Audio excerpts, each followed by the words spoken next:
அதிமுகவில் நடந்த மிக முக்கியமான மரணம் ஒட்டுமொத்த அதிமுகவின் தொண்டர்களுக்கும் நிர்வாகிகளுக்கும் அதிர்ச்சியை ஏற்படுத்தியிருக்கிறது. அதிமுக எம்பியாக இருந்தவர் கோபாலகிருஷ்ணன், வயது 63 ஆகிறது. குன்னூர் அருகே உள்ள ஓட்டுப்பட்டறை பகுதியில் தனது குடும்பத்துடன் வசித்து வருகிறார். கடந்த சில நாட்களாகவே உடல்நலை குறைவால் அவதிப்பட்டு வந்த இவர் மருத்துவ சிகிச்சை பெற்றும் வந்துள்ளார். இன்று காலை வீட்டில் இருந்தபொழுது திடீரென்று மாரடைப்பு ஏற்பட்டு காலமாகியுள்ளார். இவரது மறைவிற்கு அரசியல் கட்சி தலைவர்கள் இரங்கல் தெரிவித்து உள்ளனர். இறந்த தகவல் அறிந்ததும் நீலகிரி மாவட்ட அதிமுக நிர்வாகிகளும் தொண்டர்களும் உறவினர்களும் அப்பகுதி பொதுமக்களும் தங்களது வீட்டில் குவிந்துள்ளனர். பொதுமக்கள் அஞ்சலிக்கு பின்னர் அவரது உடல் இன்று மாலை வெலிங்டன் பகுதியில் உள்ள மின்மயானத்தில் எரியூட்டப்பட உள்ளதாக தகவல்களும் வெளியாகியிருக்கிறது. உயிரிழந்த கோபாலகிருஷ்ணன் கடந்த 2014ஆம் ஆண்டு நடைபெற்ற நாடாளுமன்ற தேர்தலில் நீலகிரி பாராளுமன்ற தொகுதியில் அதிமுகவின் சார்பில் போட்டியிட்டுள்ளார்.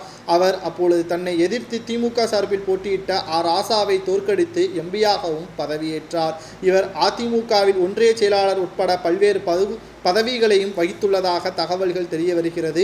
முன்னாள் எம்பி கோபாலகிருஷ்ணனுக்கு சுசீலா என்ற மனைவியும் அப்சரா என்ற மகளும் உள்ளதாக செய்திகள் வெளியாகியிருக்கிறது. எடப்பாடி பழனிசாமி அவர்கள் நேரடியாக சென்று தங்களுடைய இரங்கலையும் அஞ்சலியையும் செலுத்த உள்ளதாக செய்திகள் வெளியாகியிருக்கிறது. அதிமுகவை பொறுத்தளவிற்கு முக்கியமான நிர்வாகிகள் மரணம் அடைந்து வருவதால் எதிர்காலத்தில் அதிமுகவின் நிலைமை என்னவாக இருக்கும் என்ற கேள்விகளும் தற்பொழுது எழுகிறது.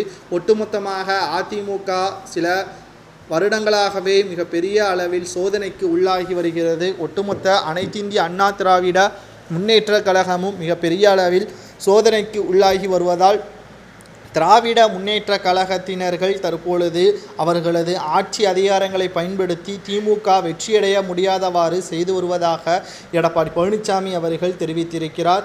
விக்கிரவாண்டி இடைத்தேர்தலில் எடப்பாடி பழனிசாமி அவர்கள் அதிமுக போட்டியிடவில்லை என்று கூறியதற்கு மிக முக்கியமான காரணம், ஜனநாயக முறைப்படி விக்கிரவாண்டி தேர்தல் நடைபெறாது, பணநாயக முறைப்படிதான் விக்கிரவாண்டி தேர்தல் நடைபெறும் என்று அவர் தெரிவித்திருந்தார். தற்பொழுது இந்த இறப்பின் மூலமாக மீண்டும் தேர்தல் ஒட்டுமொத்தமாக விக்கிரவாண்டி இடைத்தேர்தலை பொறுத்தளவிற்கு திமுக வெற்றியடைந்தால் 2026 பணநாயகம்தான் வெற்றியடையும் என்பதில் எந்த ஒரு மாற்று கருத்தும் கிடையாது என்று எடப்பாடி பழனிசாமி அவர்கள் கூறுவதை பற்றி உங்களது கருத்துக்களை மறக்காமல் கமெண்ட் வாயிலாக கூறுங்கள்.